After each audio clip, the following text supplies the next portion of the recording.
And our last presenter, but certainly not the least of them, is Christina Speron.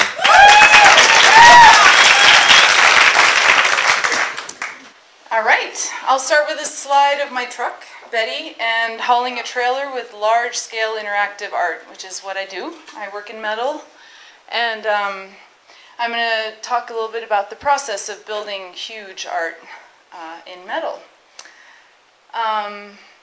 Wow, I have extra time. Here's the Heron Project, a project that I conceived of many years ago. The big idea was 3 cranes, lots of other sculptures to create some kind of interactive space for performers to play in, and ended up building maquettes, many drawings, ended up building 1 sculpture, 1 crane.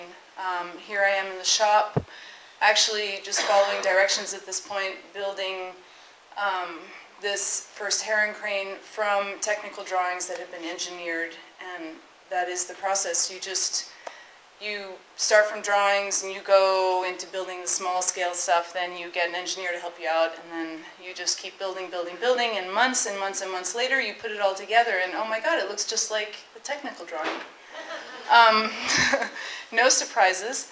And this crane here is 32 feet tall, and can lift about 2,000 pounds from the beak, inspired by a bird. Of course, it's hydraulically actuated, goes up and down very slowly, and is supposed to be some kind of theater venue for performers. And ideally, the audience and performers sort of blur the line. The audience can also climb it, be really close. It's a theater in the round. It's a theater outdoors. It's a space. Here is a picture of the Heron with its wings in El Paso, Texas, not too long ago, with a fire performer in the foreground.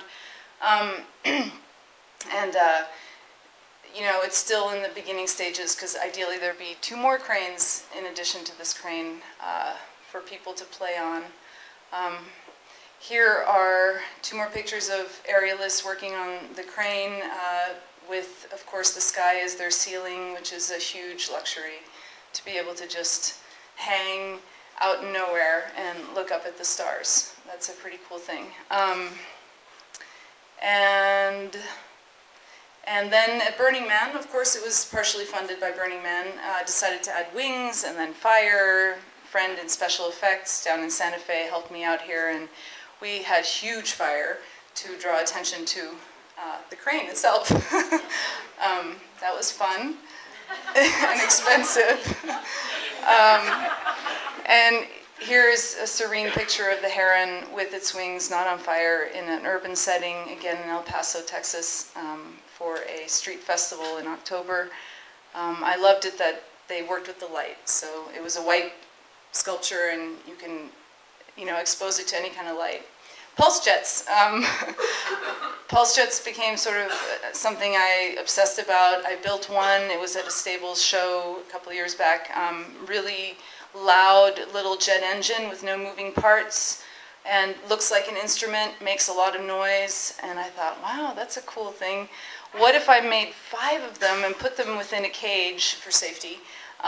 What if they spun around so they were in stereo, and what if the audience could control them? Wow, yeah. So, and you know, then came up with this cage pulse jet project, got funded by Burning Man again, and many drawings later, built a little maquette, and this is the big idea, which of course, you know, didn't quite look like that when it was done, but I was also pregnant at the time, so everything got a little harder. It's a pretty cool sculpture. Huge bird cage, ended up being much bigger. The scale is not correct. And here I am in the shop again with lots of help from many people, building the sculpture, again following directions, basically just looking at the computer and cutting and welding and fabricating and cutting and fabricating. Pulse jets on the bottom left there were built by a pulse jet expert. And here I am testing it for the first time on the Mesa, and on the right you see a picture of the console, which is the control station, the interface between the audience and the sculpture itself, with ear protection, of course, because the pulse jets are quite loud. They're all different sizes, and so they make a range of different noises, so it's almost like an instrument. Here's a picture of it at Burning Man. You can see the pulse jet spinning and the people in the background in the console actually operating a pulse jet each. And loud, but not as loud as I had hoped. And yet another fabulous picture of the pulse jets in motion. Again, they're spinning so fast, and the more fuel you put in there, the faster and more obnoxious they get. And I'm going to end with a video that was made and edited by a friend of mine, Wendy Shuey, and it will show you what it sounds like. Or it will, yeah, show you what it sounds like. So, this is the pulse jet cage at Burning Man.